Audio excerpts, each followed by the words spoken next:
my head out the sunroof. I'm blasting our favorite tunes. I only got one thing on my mind. You got me stuck on the thought of you. You're making me feel brand new. You're more than a sunshine in my eyes. You got those pretty eyes in your head, you know it. You got me dancing in my bed, so let me show it. You are exactly what I want, kinda cool and kinda not. Wanna give myself to you. Yeah, we're driving down the freeway at night. I only got one thing in the back of my mind. I'm feeling like this might be my time to shine with you, with you, with you.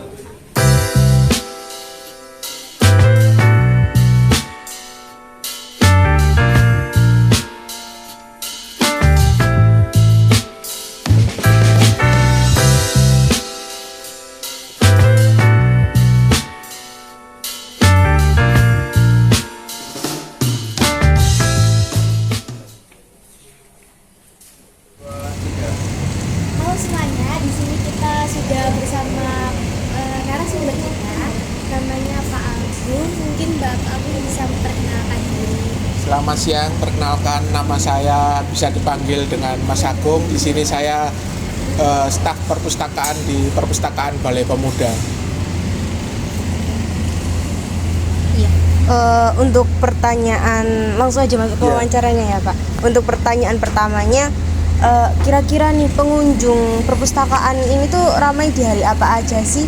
Kalau untuk ramainya pengunjung di perpustakaan itu di weekend ya. Weekend Sabtu Minggu itu puncaknya pengunjung biasanya bawa keluarga untuk berkunjung ke ini kan di perpustakaannya di dalam kompleks alun-alun Balai Pemuda. Yang setiap weekend itu banyak dikunjungi orang. Selain orang-orang berkunjung ke alun-alun, di sini kan juga ada perpustakaan, jadi sekalian orang-orang masyarakat Surabaya berkunjung ke lihat-lihat ke perpustakaan kota Surabaya seperti itu. Oke, selanjutnya Pak, ini kan menurut Bapak sendiri nih, untuk generasi muda seperti kita ini literasinya bagaimana sih menurut Bapak?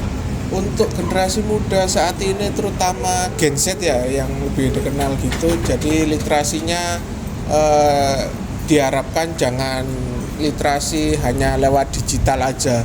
Soalnya kalau literasi digital itu kebanyakan banyak sumber informasi yang belum pasti. Jadi harus terkonfirmasi ke sumber literasi yang pasti. Contohnya melalui buku, jurnal atau media yang lainnya. Terutama media buku yang literasinya sudah terkonfirmasi secara benar ketimbang literasi digital yang kurang terkonfirmasi kebenarannya seperti itu.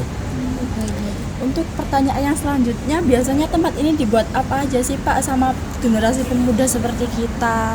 Kan banyak tuh katanya yang buat foto aja, tapi jarang yang baca buku. Ya. Untuk biasanya generasi muda, terutama anak-anak muda, kalau ke alun-alun Surabaya itu kebanyakan ini kan tempat bangunan zaman kolonial Belanda ya, tinggalannya Belanda. Dulu di sini dikenal tempat pestanya orang Belanda. Jadi kebanyakan kalau malam minggu di sini itu banyak untuk menyalurkan bakat seni dan tari-tarian ada di sini seperti reog. Terus anak muda menyalurkan bakatnya melalui band, dance. Di sini banyak seperti itu.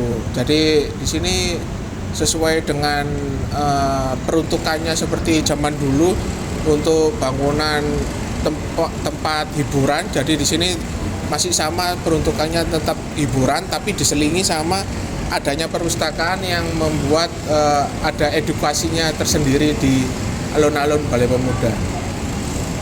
Pertanyaan selanjutnya, apa sih nasihat Bapak untuk anak-anak zaman sekarang? Apanya? Nasihat, Oh, pesan, nasihat. pesan.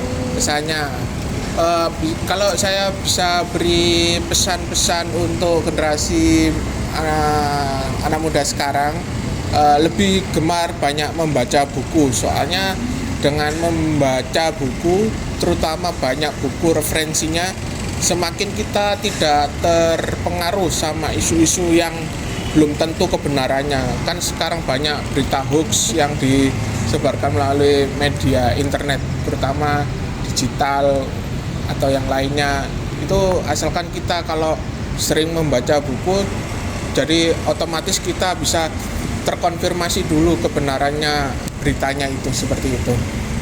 Jadi kesimpulannya di sini tuh perpustakaan di Balai Kota Surabaya ini tuh ramainya di waktu weekend. Karena banyak pengunjung yang mengajak keluarganya dan juga di hari libur. Setelah itu kita tidak boleh berhenti dalam terus membaca buku, karena baca buku itu juga sumber bagian dari ilmu juga. Nah, di tempat ini tuh nggak cuman yang membaca buku aja, tapi juga masih ada kegiatan-kegiatan yang bisa dibilang kayak pertunjukan minat dan bakat siswa di Surabaya ya Pak? Iya.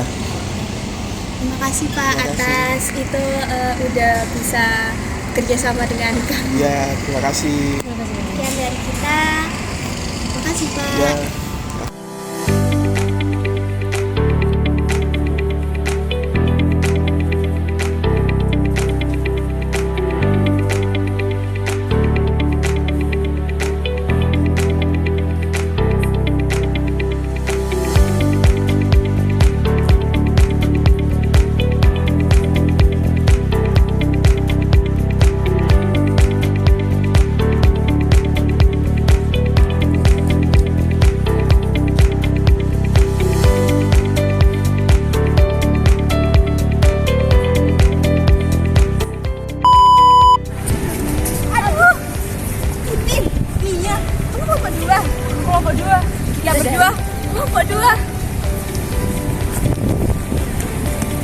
Siapa? Aku Dina, aku Dewi.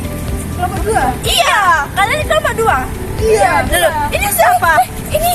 Ini siapa? Aku juga kelompok 2 loh. Siapa namamu? Kenalkan, nama saya Zana Mardiasa, absen 34. Wih.